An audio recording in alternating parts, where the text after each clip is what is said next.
আসসালামু আলাইকুম, স্বাগত জানাচ্ছি চ্যানেল আই নিউজ আন্তর্জাতিক সংবাদে। সাথে আছি আমি সাবিহা। শীঘ্রই বৃষ্টি না হলে তেহরানের বাসিন্দাদের সরিয়ে দেওয়া হতে পারে। আবারও ব্যালিস্টিক ক্ষেপণাস্ত্র ছুড়েছে উত্তর কোরিয়া। বাংলাদেশ সীমান্তের কাছে ভারতের নতুন সেনা ঘাঁটি, সীমান্তে ফের যুদ্ধ উত্তেজনা। ইন্দোনেশিয়ায় জুমার নামাজ চলাকালীন মসজিদে বিস্ফোরণ, আহত ৫৪। সুদানে যুদ্ধবিরতিতে রাজি আরএসএফ, যুদ্ধবিরতিতে রাজি হয়ে যে বার্তা দিল আরএসএফ। ইসরায়েলি হামলার বিরুদ্ধে প্রতিরোধ অব্যাহত রাখার অঙ্গীকার হিজবুল্লাহর। এতক্ষণ শুনছিলেন সংবাদ শিরোনাম, এখন জানাবো বিস্তারিত। শীঘ্রই বৃষ্টি না হলে তেহরানের বাসিন্দাদের সরিয়ে দেওয়া হতে পারে। গুরুতর প্রাকৃতিক চ্যালেঞ্জের মুখোমুখি হচ্ছে ইরান, বিশেষ করে বৃষ্টিপাত কমে যাওয়া এবং পানি সম্পদ হ্রাস পাওয়া। এর প্রভাবে রাজধানী তেহরানে তীব্র পানি সংকট দেখা দিতে পারে। যদি শীঘ্রই বৃষ্টিপাত না হয় তাহলে বাসিন্দাদের সরিয়ে নিতে হতে পারে। বৃহস্পতিবার ৬ নভেম্বর পশ্চিম ইরানের সানান্দত শহর পরিদর্শনকালে এক বক্তব্যে এমন সতর্কবার্তা দেন ইরানের প্রেসিডেন্ট মাসুদ পেজেশকিয়ান। তিনি বলেন, সরকার অর্থনৈতিক ও পরিবেশগত সংকটের মুখোমুখি হচ্ছে, কিন্তু সীমিত আর্থিক সম্পদের কারণে প্রকল্পগুলো অসম্পূর্ণ রয়ে গেছে। খরাজনিত পানি সংকটে ফিরে পেজেশকিয়ান বলেন, যদি বৃষ্টিপাত না হয় তাহলে আগামী মাস থেকে আমাদের তেহরানে পানি সরবরাহ সীমিত করতে হবে। যদি খরা অব্যাহত থাকে তাহলে আমাদের পানি ফুরিয়ে যাবে এবং শহর ছেড়ে যেতে বাধ্য হব। তিনি তেহরানের পরিস্থিতিকে উদ্বেগজনক বলে বর্ণনা করে পানি ও জ্বালানি সম্পদের উন্নত ব্যবস্থাপনা ও সংরক্ষণের জরুরি প্রয়োজনীয়তার উপর জোর দেন। তেহরানের পানি সরবরাহ ৫টি প্রধান বাঁধের ওপর নির্ভর করে: লার, মামলু, আমির কবির, তালিকান এবং লাতিয়ান। এদের মধ্যে আমর কবি সবচেয়ে বড়। তবে গত ৫ বছরে ইরানে বৃষ্টিপাত তীব্রভাবে কমে এসেছে। আবহাওয়া সংক্রান্ত তথ্য থেকে জানা যায়, এবছর তেহরানে মৌসুমি গড়ের প্রায় ৪০% কম বৃষ্টিপাত রেকর্ড করা হয়েছে। বৃষ্টিপাতের অভাব, বিশেষ করে বসন্ত এবং গ্রীষ্মে জলাধারের স্তর মারাত্মকভাবে হ্রাস পায়। এটি ভূপৃষ্ঠ এবং ভূগর্ভস্থ পানির মজুদ উভয়কেই প্রভাবিত করেছে। তেহরানের পানি কর্তৃপক্ষ সম্প্রতি সতর্ক করেছে যে দীর্ঘ খরার কারণে রাজধানীর জলাধারগুলো ১ শতকের মধ্যে সর্বনিম্ন স্তরে পৌঁছেছে। গত ৩ নভেম্বর তেহরানের পানি কর্তৃপক্ষের প্রধান বেহাজ্জাদ পারসা বলেছিলেন, শুষ্ক পরিস্থিতি অব্যাহত থাকলে বাঁধের মজুদ থেকে শহরে মাত্র ২ সপ্তাহ পানি সরবরাহ করা যাবে। প্রেসিডেন্ট পেজেশকিয়ান এর আগেও সতর্ক করেছিলেন যে কার্যকর ব্যবস্থা না নিলে যদি সংকটে বর্তমান গতিতে চলতে থাকে তাহলে জনসাধারণকে পানি সরবরাহ করা শীঘ্রই অসম্ভব হয়ে পড়বে। লেফটেন্যান্ট জেনারেল আরসি তিওয়ারি এ সময় সেনাদের সঙ্গে কথোপকথন বলেন এবং স্বল্প সময়ের মধ্যে ঘাঁটি স্থাপন এবং কার্যক্রম চালানোয় তাদের পেশাদারিত্ব এবং ক্লান্তিহীন প্রচেষ্টার প্রশংসা করেন। উদ্ভূত নিরাপত্তা চ্যালেঞ্জের ক্ষেত্রে তাদেরকে অপারেশনাল প্রস্তুতি এবং সক্রিয় থাকার জন্য সর্বোচ্চ মানদণ্ড বজায় রাখার আহ্বান জানান। আরসি তিওয়ারি ধুবড়ির বামুনিগাঁওয়ে লাচিত বড়ফুকান মিলিটারি স্টেশনের ভিত্তিপ্রস্তর স্থাপন করেন। তিনি বলেন, কিংবদন্তি আহম কমান্ডার লাচিত বড়ফুকানের নামে নতুন এই মিলিটারি স্টেশন সাহস, নেতৃত্ব এবং স্থিতিস্থাপকতাকে জোরালোভাবে ফুটিয়ে তুলবে। আবারও ব্যালিস্টিক ক্ষেপণাস্ত্র ছুড়েছে উত্তর কোরিয়া। উত্তর কোরিয়া একটি অজ্ঞাত ব্যালিস্টিক ক্ষেপণাস্ত্র নিক্ষেপ করেছে। শুক্রবারই নভেম্বর দক্ষিণ কোরিয়ার সেনাবাহিনী এ তথ্য জানিয়েছে। মার্কিন প্রেসিডেন্ট ডোনাল্ড ট্রাম্প দক্ষিণ কোরিয়ার পরমাণু শক্তিচালিত সাবমেরিন তৈরির পরিকল্পনা অনুমোদনের প্রায় ১ সপ্তাহ পর শুক্রবার উত্তর কোরিয়ার এই ব্যালিস্টিক ক্ষেপণাস্ত্র নিক্ষেপের ঘটনাটি ঘটল। দক্ষিণ কোরিয়ার জয়েন্ট চিফস অফ স্টাফ জানিয়েছে, উত্তর কোরিয়া পূর্ব সাগরের দিকে একটি অজ্ঞাত ব্যালিস্টিক ক্ষেপণাস্ত্র নিক্ষেপ করেছে। ডিজেল চালিত সাবমেরিনগুলোকে তাদের ব্যাটারি রিচার্জ করার জন্য নিয়মিতভাবে ভূপৃষ্ঠে উঠতে হয়, কিন্তু পরমাণু শক্তিচালিত সাবমেরিনগুলো অনেক বেশি সময় ধরে পানির নিচে থাকতে পারে।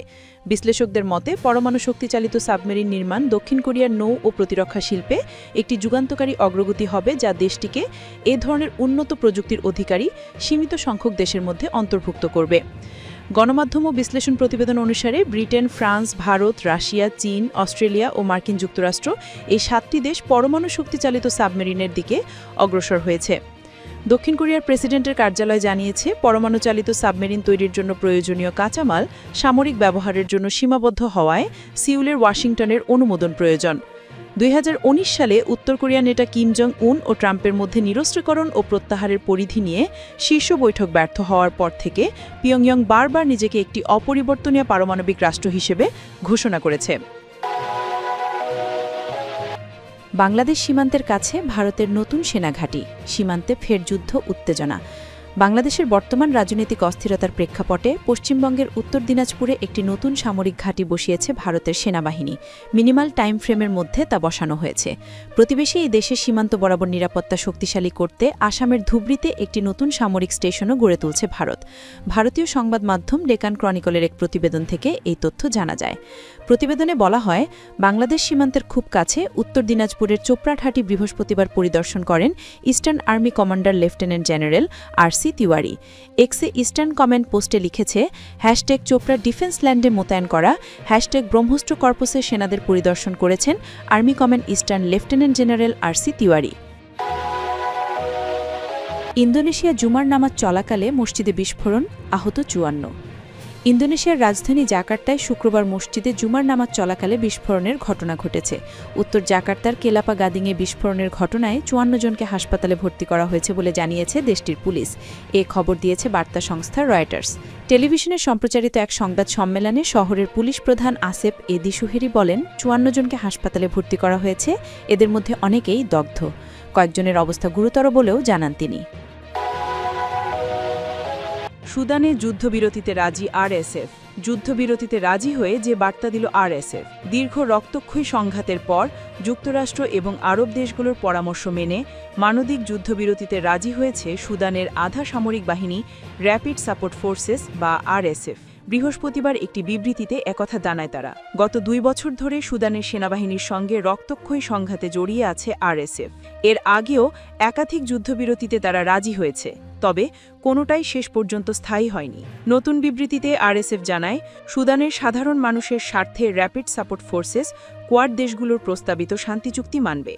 যুক্তরাষ্ট্র, মিশর, সংযুক্ত আরব আমিরাত এবং সৌদি আরব এই কোয়াডের অন্তর্গত। এর আগে দারফুরের পশ্চিমের দুর্ভিক্ষ পীড়িত এলফাশের শহরটি আধা সামরিক বাহিনীর হাতে চলে যায়। তার 2 সপ্তাহের মধ্যেই এই বিবৃতি প্রকাশ করে তারা। মার্কিন প্রেসিডেন্ট ডোনাল্ড ট্রাম্পের আফ্রিকা উপদেষ্টা মাসাদ বুলোস এই সপ্তাহের গোড়ার দিকে জানান, আধা সামরিক র্যাপিড সাপোর্ট ফোর্সেস এবং সামরিক বাহিনী 2 পক্ষই 3 মাসের শান্তি চুক্তিতে রাজি হয়েছে। আরএসএফ বিবৃতি দিয়ে এই চুক্তি মানলেও সামরিক বাহিনী এখনও এ বিষয়ে কিছু জানায়নি। এর আগে সেনাপ্রধান আবদেল ফাত্তা বুরহান বলেন, তার সেনারা প্রতিপক্ষের পরাজয়ের জন্য অপেক্ষা করছে। এলফাশরের উপর ক্রমাগত আক্রমণ চালিয়ে দারফুরের প্রায় অধিকাংশ এলাকা দখল করেছে আরএসএফ। বিশ্ব স্বাস্থ্য সংস্থা বা ওয়ার্ল্ড হেলথ অর্গানাইজেশন জানিয়েছে, স্থানীয় হাসপাতালে প্রায় 450 মানুষকে মেরেছে আরএসএফ।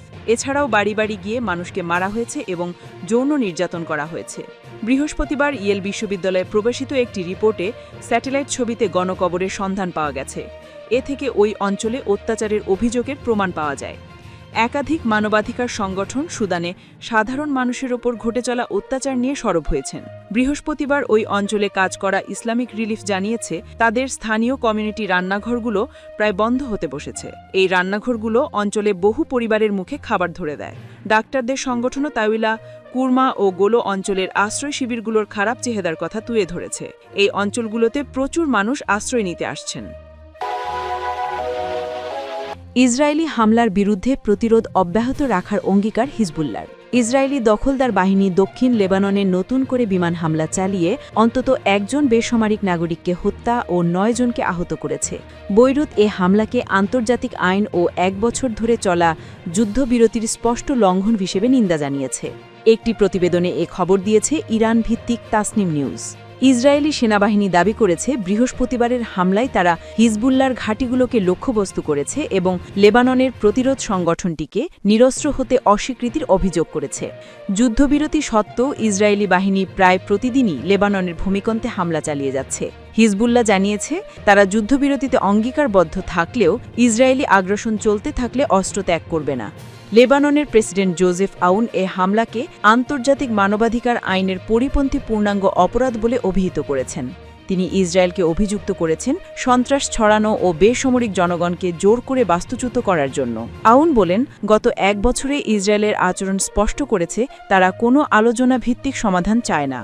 লেবাননের রাষ্ট্রীয় সংবাদ সংস্থা ন্যাশনাল নিউজ এজেন্সি জানায়, ইসরায়েলি যুদ্ধবিমান তায়েরের তুরা এলাকায় আবাসিক পাড়া লক্ষ্য করে হামলা চালায়। এতে 1 জন লেবাননি নিহত ও 8 জন আহত হন। তায়র দেব্বা এলাকায় আরও 1 জন বেসামরিক নাগরিক আহত হয়েছেন। আল জাজিরার প্রতিবেদক জেইনা খুদর জানান, হামলাটি হিজবুল্লাহর পক্ষ থেকে লেবাননের নেতৃত্বের উদ্দেশ্যে পাঠানো একটি খোলা চিঠির কয়েক ঘণ্টা পর ঘটে, যেখানে সংগঠনটি প্রতিরক্ষামূলক অবস্থান পুনর্ব্যক্ত করেছিল। তিনি বলেন, এই হামলাকে ইসরায়েলের পক্ষ থেকে হিজবুল্লাহর উদ্দেশ্যে পাঠানো বার্তা হিসেবে দেখা হচ্ছে।